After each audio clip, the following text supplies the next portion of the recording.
We'll do it again if this year goes well. So if you do like what's happening today, Yelp, leave a little review. 5 stars, would recommend. If you don't like it, keep your mouth shut. That's all we ask. We're very excited to have you here. My name is James. I'm one of the co-owners of the con. I also additionally host Geek to Me Radio, heard every Sunday night on 550 AM KTRS, where we cover the world of pop culture. I'm so excited to bring you this panel. This gentleman is an incredible individual, very talented, fantastically driven, and I've only just recently learned loves cheesecake.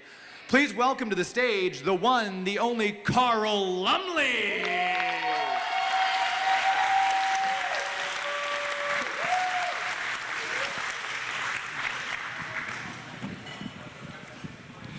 So I was just bringing Carl down, and there was a couple people who were like, "Oh, wait, that's Isaiah Bradley." And it was the coolest thing. I said, that must not ever get old having that happen. No, it does not ever get old having that happen. I love this character so much.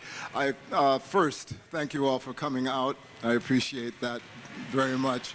I have not done many Comic-Cons, in part because I am a bit of an introvert. My personality, I think, comes out in my work.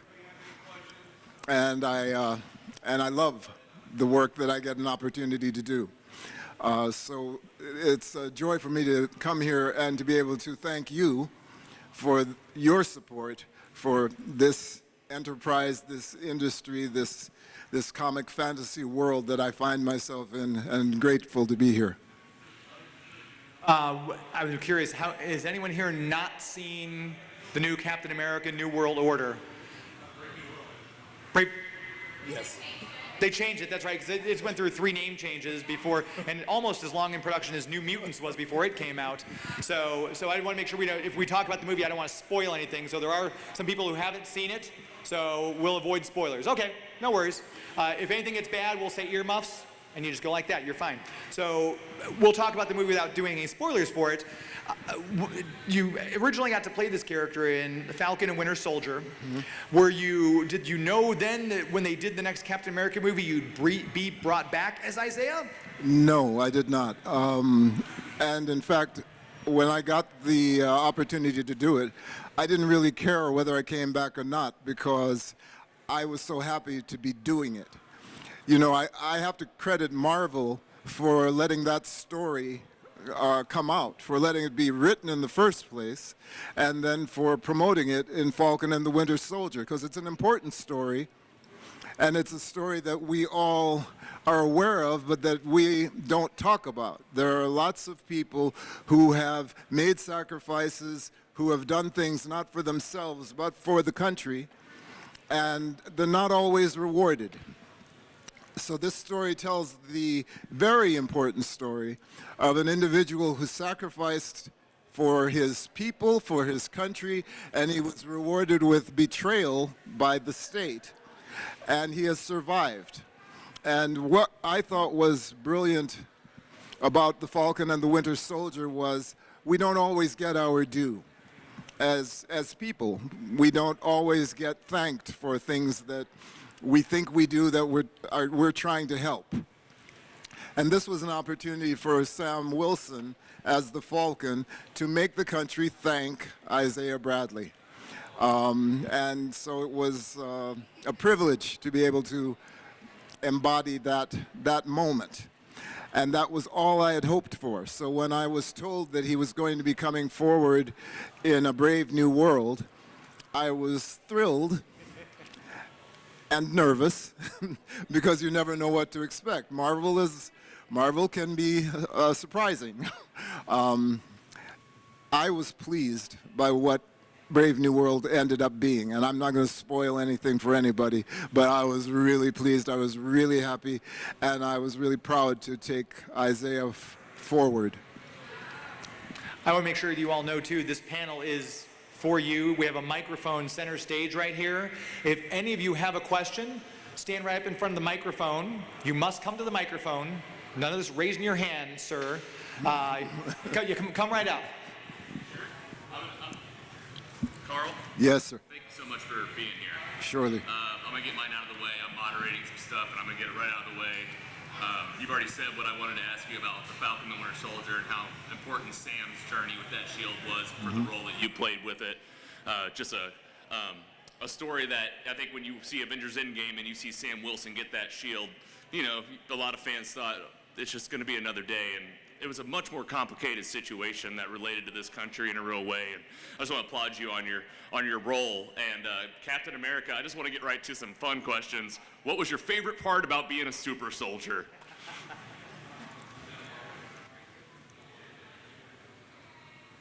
I think my favorite part about being a super soldier is the fact that people didn't know it, and that he could walk around with it, and it didn't actually show, but it was inside him. Because I think that's the truth about people. You have things inside you. We don't indulge ourselves in running around telling people all the stuff we do or all the stuff we've been through. But we have it and we carry it, and I think that's part of the nobility of humanity, is carrying your own stuff. Being aware that if you have stuff, other people have stuff, that we're all doing the best we can, and it's easier if we're connected than if we're disconnected.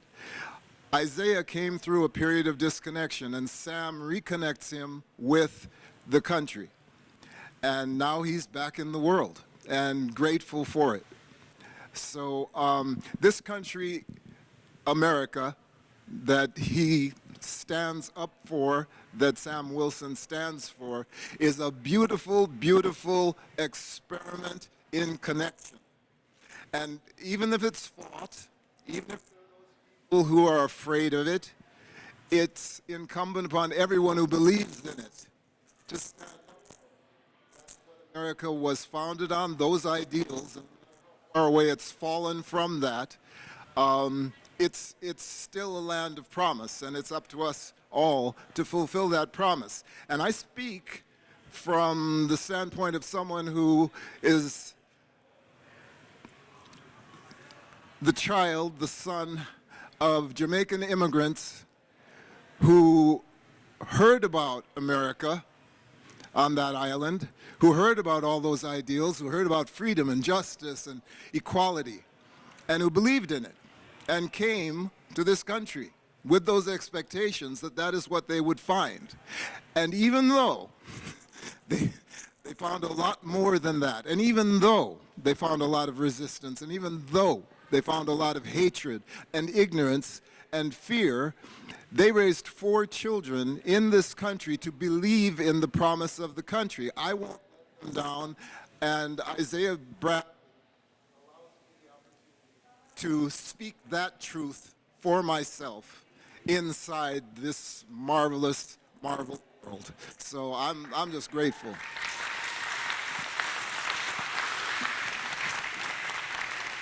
We're done. No more questions. Thanks everyone for coming. We're not going to top it.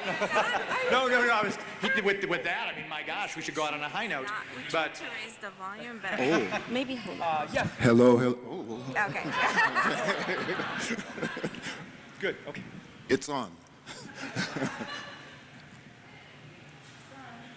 Spacing out, but have you ever had stage fright? And if you didn't, how did you handle it? Well, say one more time. Stage fright. Stage fright. How do you handle it? You live with it. I'm scared right now. I'm not joking. No. I'm not joking. I think walking with your fear is that's the most courageous thing you can do. It's not like I can eliminate fear. If I let go of the microphone, my hands might be shaking, but that's all right. That's what's real.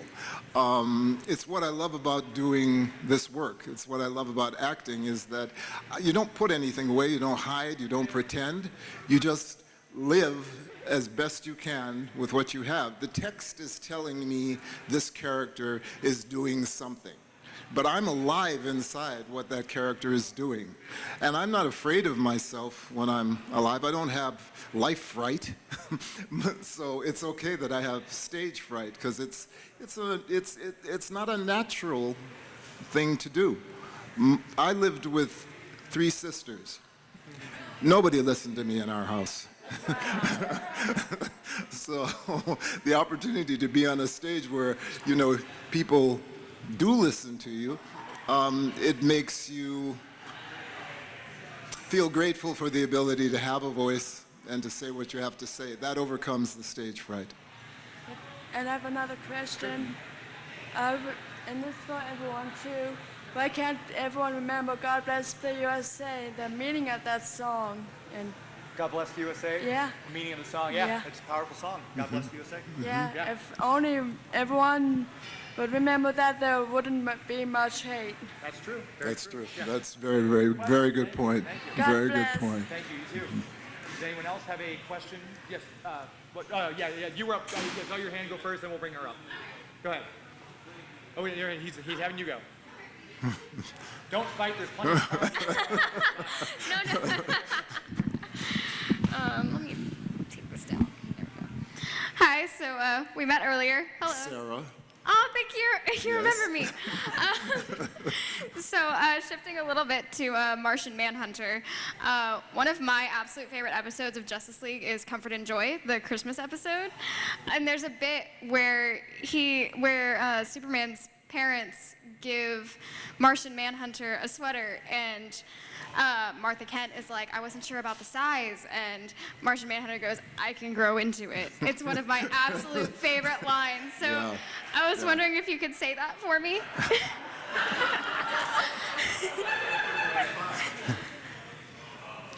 I can grow into it. Yes, thank you.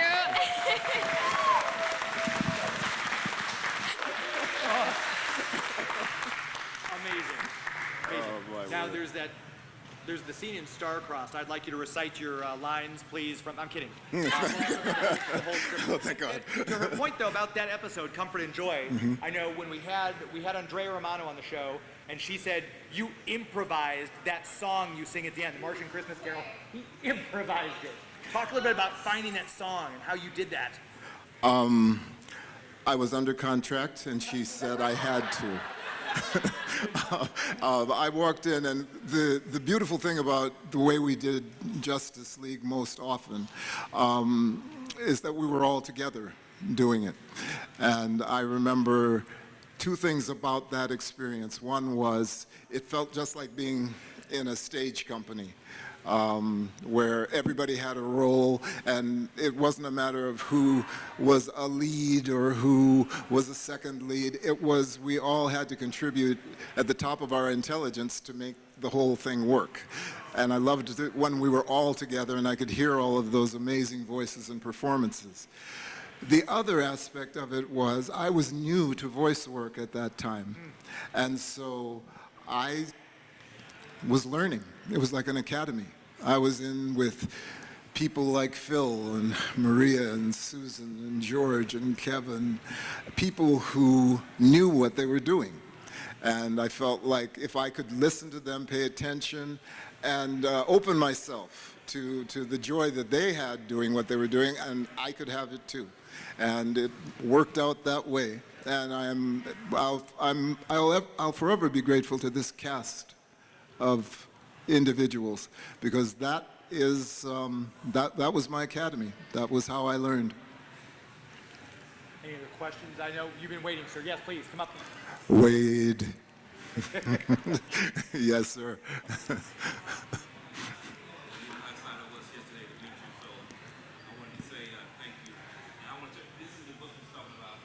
Yes, there it is. Yes. Yeah. The Isaiah. Yeah, the Isaiah Bradley story, the truth. Because when I first read it, I really enjoyed it, and to me it resonated with me because some of the things that I've been going through, and then to see this, and then to meet you, the character. And what I would like to know is, I know you love the movie you just finished, but how do you feel? Because it seems like to me, did you draw anything from the movie you done, Namibia? Did you draw, when you played in that movie, Namibia, did you draw some of that and put inside of Brave New World? Are you talking about Namibia? Yes, sir. Oh my gosh. I would say yes and no, because what Wade is referring to is I played a character, the former president of Namibia, and he had been the leader of the resistance movement that won the resistance and won freedom for Namibia, and then he had to tackle the challenges, the difference between guiding a revolution and governing a country. And as unfortunately happens so often in so many situations in Africa, corruption, temptation, things entered in that made it more difficult for him to govern, and the movie was about those challenges. I think I drew on a lot of what, for Isaiah, I drew on a lot of the experience that I felt I had seen, and specifically on the Tuskegee experiments, which it was an experiment conducted by the United States government in Tuskegee involving 300 black sharecroppers, farmers. They were trying to study the effects of syphilis. And so they had this group that they told they were treating them for syphilis, but they weren't treating them. The experiment that they were running is they wanted to study the long-term effects of syphilis and carry individuals from point of infection to death. They wanted to study that arc, and they wanted to do it, and this is where the arrogance of science, I think, trumped racism or any kind of madness. They wanted to do it to see what it was like, and the only way they could justify doing it was to do it with a population that they did not feel was as human. So that's what I drew on primarily for Isaiah, because that experiment represented in my mind the lowest you can get. And the fact that that experiment was unearthed and stopped represents the ideal. I don't fault people for being fearful or for being ignorant. I do fault people for being stupid. And stupid I define as knowing better. You can't look at anyone around you and see anything that is not human. You can't make that determination. You don't have the right. It's way, way, way above your pay grade. And B, it doesn't make sense. The connection is what makes everything go. So that disconnection and the fact that these people were victimized by it, that weighed heavily on my portrayal of Isaiah, because despite all that, he was willing to sacrifice for his country. And despite the fact that he was betrayed, the thing that could not be touched is the love he had in his heart. And that particular character was separated from his wife while she was pregnant, and she never heard from him again. But the love he had for her name was Faith. So love and faith are what brought Isaiah forward and what holds him in place today. I just have one. Do you think they will ever do The Truth, make the movie of The Truth? And do you also, I would like to see you play Blue Marvel. They've never, I see you as Blue Marvel. When I see you, all I see is Blue Marvel. I would love to see him do that. And also, are you a Scotch drinker? Am I which? Do you drink Scotch? So I'll answer that one first. No, I don't drink anything. You're okay. No, I mean, I drink water. Okay.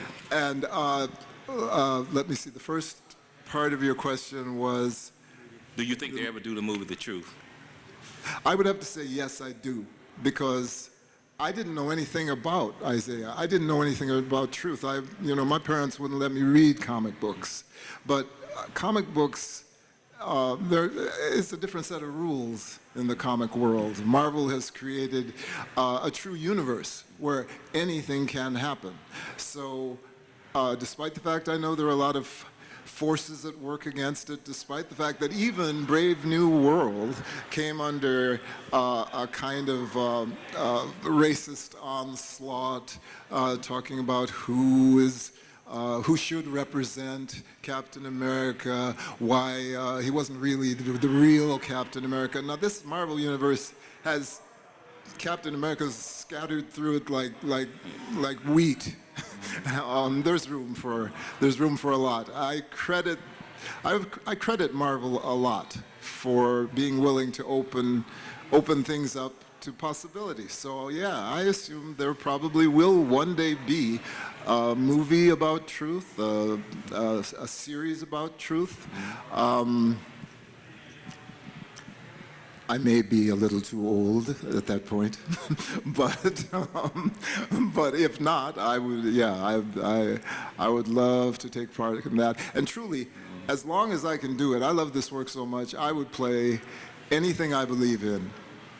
Believe in Blue Marvel. I believe in Blue Marvel. Okay. I appreciate it. Believe in Blue Marvel. Okay. All right, thanks. Thank you, Wade. Yeah, go ahead, yes, please. All right, so I first got introduced to you during Justice League and Justice League Unlimited when I was a kid. And up until that point, I never really seen or heard about Martian Manhunter. So I kind of wanted to get your thoughts on portraying a character that was that's been around but was never like really on TV or in animation in any way. And where did you draw from to I guess personify him, and how much does that character mean to you? That character meant a lot to me. I think what I drew on was the experience of being an immigrant. My family moved from Montego Bay, Jamaica, to Minneapolis, Minnesota. And while, climate-wise, completely a different situation, but I think also the people there were predominantly white. Jamaica is predominantly black. The rules that were set out for people with skin my color were different from the rules that had been set out for the majority population in that state. And that was always something that bothered me, rankled me, sometimes made me really, really angry, sometimes made me really, really confused. I had friends with all kinds of different skin colors, but this attitude that there was some major difference about the way we wore our humanity was something that made me sick. And I won't say that I made a declaration because I was too young for that. But I came to an understanding about what I felt I had to do, and my parents were very instrumental in this, in maintaining who I was, in being joyful about who I am, in naming myself and claiming myself, and being at home anywhere. I raised my son to be a citizen of the world because I think that's the reality of what we all are, no matter where we ended up having our seeds lodged. So I think Jean Jones being a Martian, separated from his home world, on his own, landing in a place where there were beings that were similar, but nothing like what he had grown up with, that was familiar to me. And his voice was the voice of someone talking to himself, reminding himself constantly of who he was. A lot of the things that Jean Jones ended up saying to the rest of the Justice League about what he saw when he looked at humans, those were those were things he observed about humanity. And one of the things that I was raised to believe is we can always be better than we are. That your mistake is it's not the best you've ever been in your life. And it's not the last opportunity you will have to be the best you can be. So mistakes are vital because they help you learn. I think for the same reason, being alone sometimes is vital, because as you look out on the group, you have a chance to really see it. If you're kept outside something, you get a perspective on it. And that was what Jean had. And as he observed more and learned more about these very different beings, he found they were very much the same in so many areas, except they had never been to Mars. So that voice that he had, that he was talking to himself, began to say more about how he was included and less about how different he was. That was what I drew on. Any other questions at all? Yes, please come up to the mic.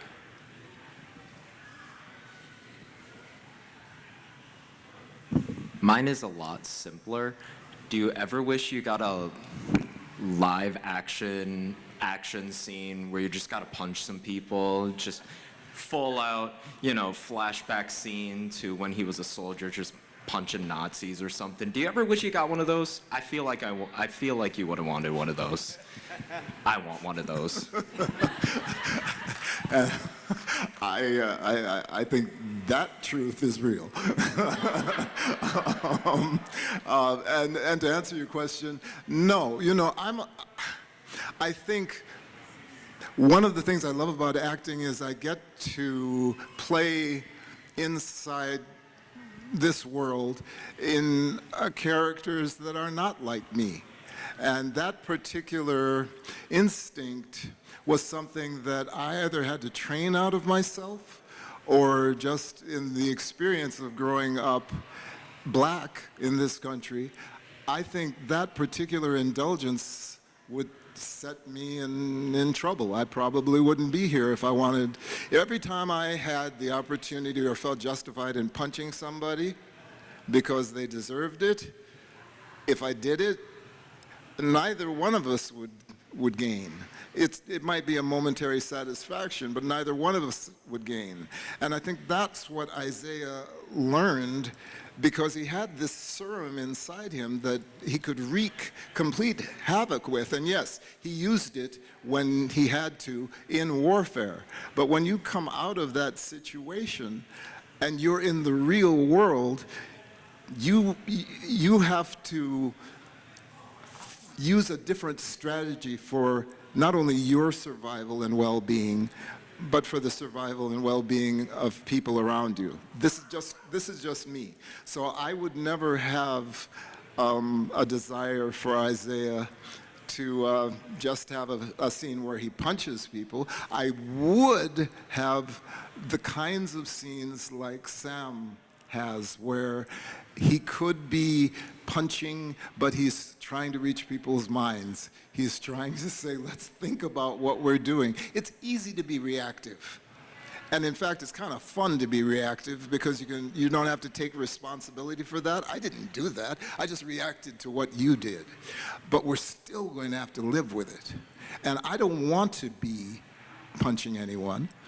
So if I react to you and I ended up doing something that I didn't really want to do, I really can't blame you for that. I have to blame myself.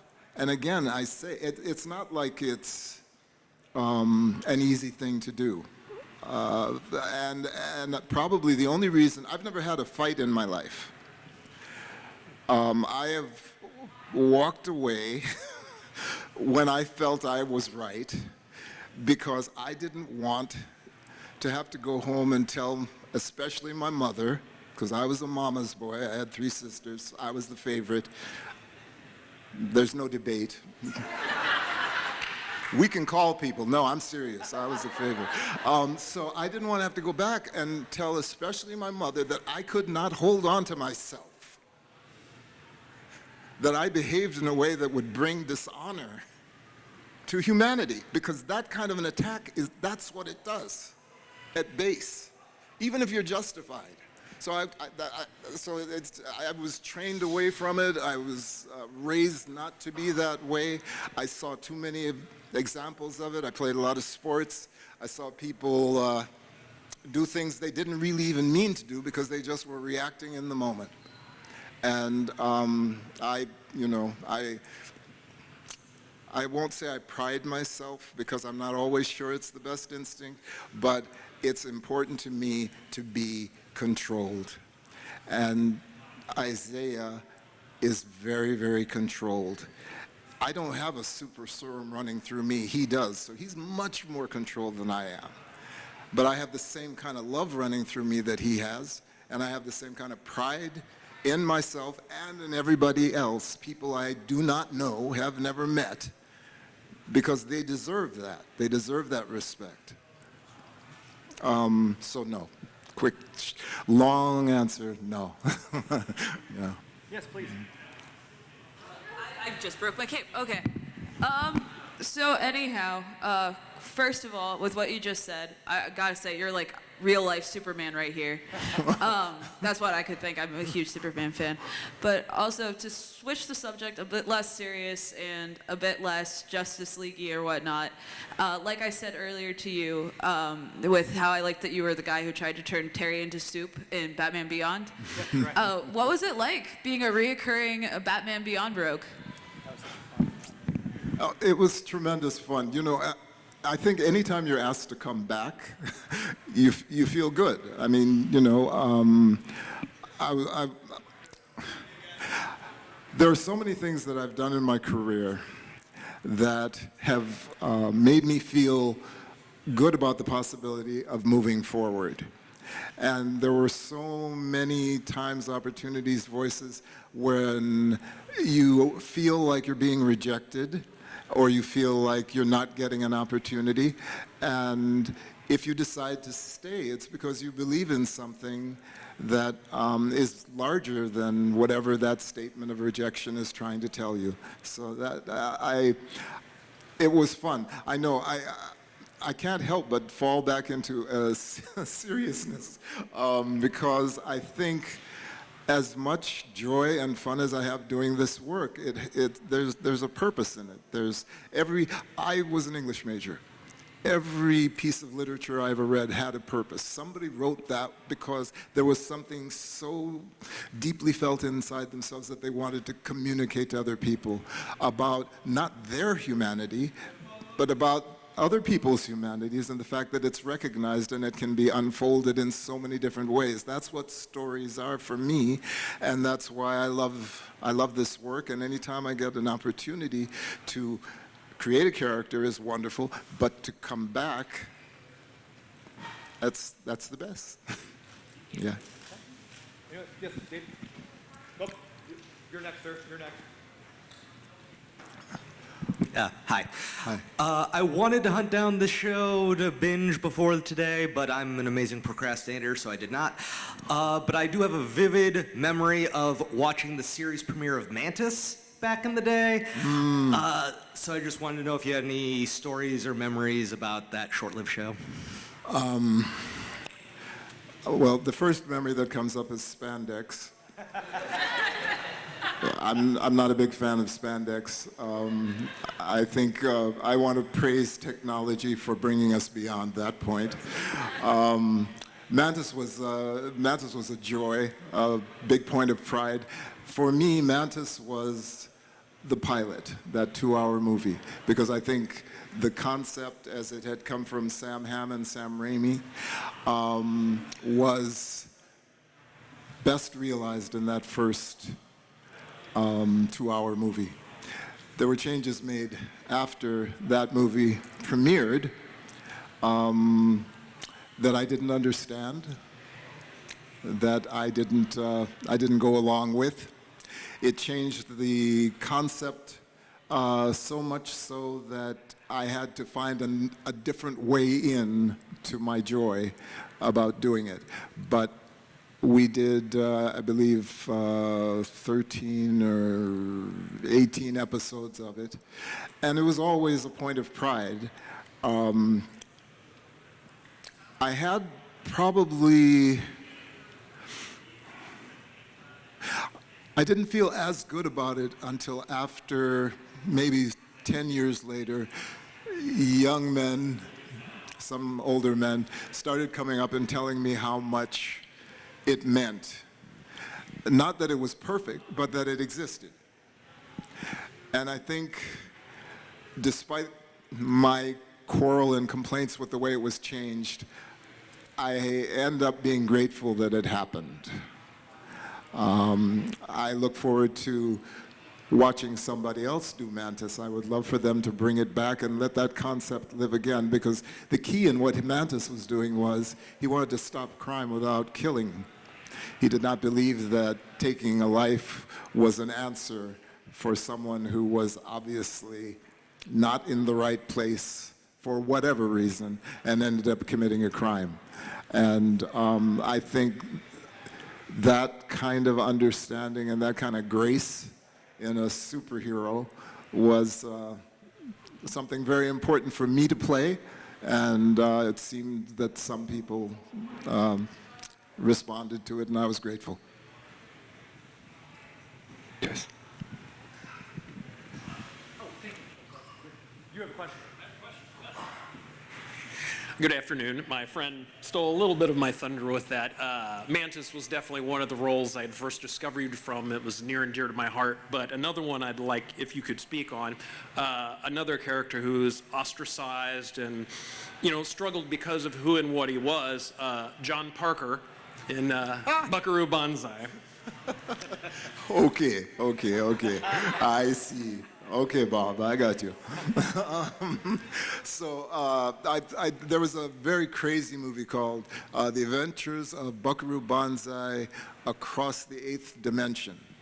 And, what was most key about this for me, I mean, it was great to be a part of it, but it was, for a long time, people didn't think black people could be in space for whatever reason, and didn't really think black people could exist in the fantasy world, despite the fact that there were a lot of people who made up their own idea about who black people were, and so they were living in a fantasy world, but they didn't believe that the fantasy world that had been created and writ large had a place for black people. So when this film came up and they were talking about a group of lectroids, beings who lived in another dimension, who saw that the world was coming under fire and came across that dimension to help out, to warn people and to help out. That was, I just found that refreshing. It was a little bit crazy, but I was crazier back then, and so I threw myself into it.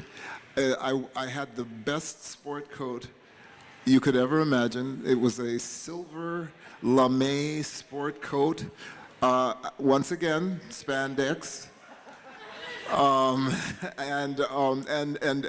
dreadlocks that made my mother call me when she saw the movie and say, "Boy, what? What you want to do?" And I said, no, mom, it's a wig. That's not, that's not. Every time I told my mom that there was a rap party and that, the show's wrapped, she thought it was the end of, my entire work experience. And she didn't understand that you went from show to show to show. It was just, you lost your job? Oh God, sorry. What you going to do now? I mean, I have to wait for the next one. There's a degree to which the fact that this did not make that much sense to all the people around me who were really important in my life was, I think, part of what guided me as well, because I wanted them to know that I wasn't a dilettante, and I didn't have dreams of being a superstar or having lines and lines of people around the block to catch a glimpse of me. That was never in the picture. I just thought there was a place for me and the characters I could play in the world. And that's it. No greater aspiration than that. So obviously, I'm gratified by what has happened, and I'm grateful. And again, I'm grateful to all of you, because I started out on stage, and when you do stage, the audience is right there in the room. But when you do this stuff, film and television, sometimes you never get to meet the audience, and you don't get to hear from them how they felt about what was done, because that's the only real proof. You know, I think everything I do is great, but you don't know until you hear from someone who had to live through what you did. Yeah. We just got a couple minutes left. I'll end it with this. And wait, we have a question? Come right up. Yes. I'd rather hear from someone else than me, so please.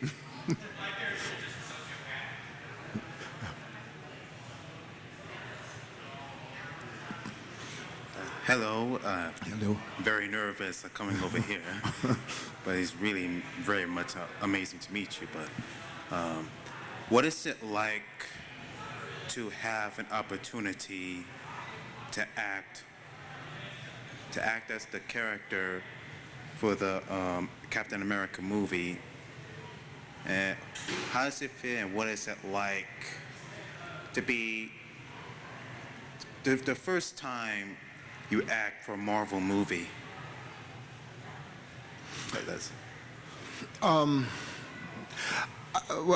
If your question is, what does it feel like to act in a Captain America movie as Isaiah Bradley?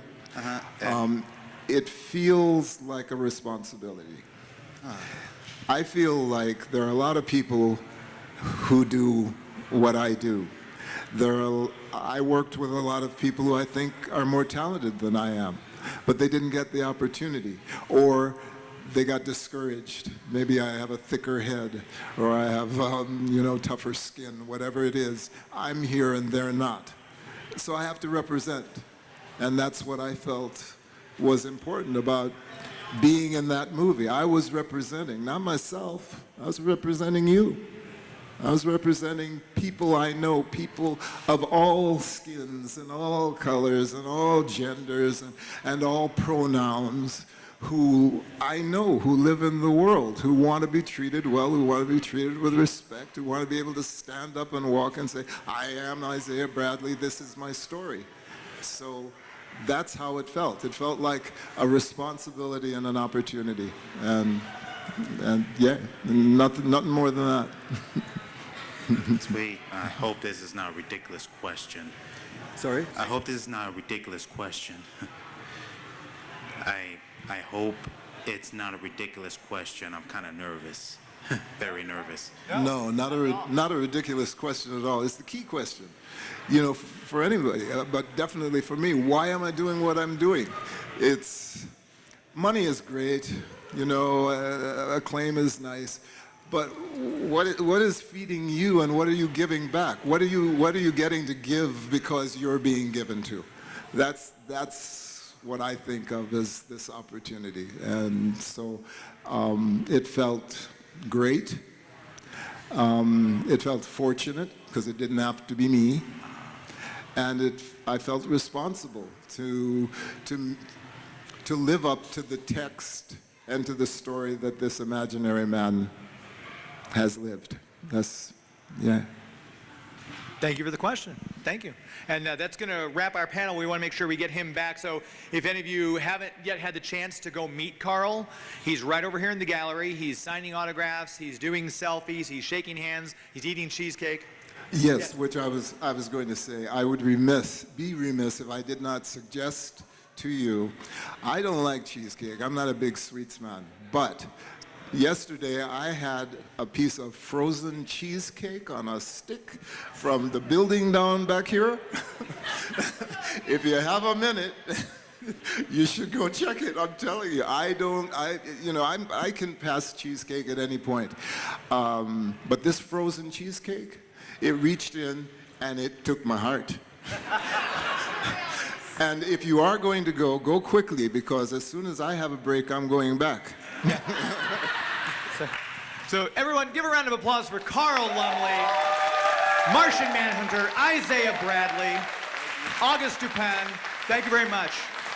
Thank you all for coming to the first ever Two Rivers Comic Con. There'll be more panels here and also over at the Steel Shop where the cheesecake is being held hostage by Carl Lumbly. So make sure you get down there. Edible Stilettos is the name of the booth. But thank you all for coming. Enjoy the rest of the convention. We'll see you again soon.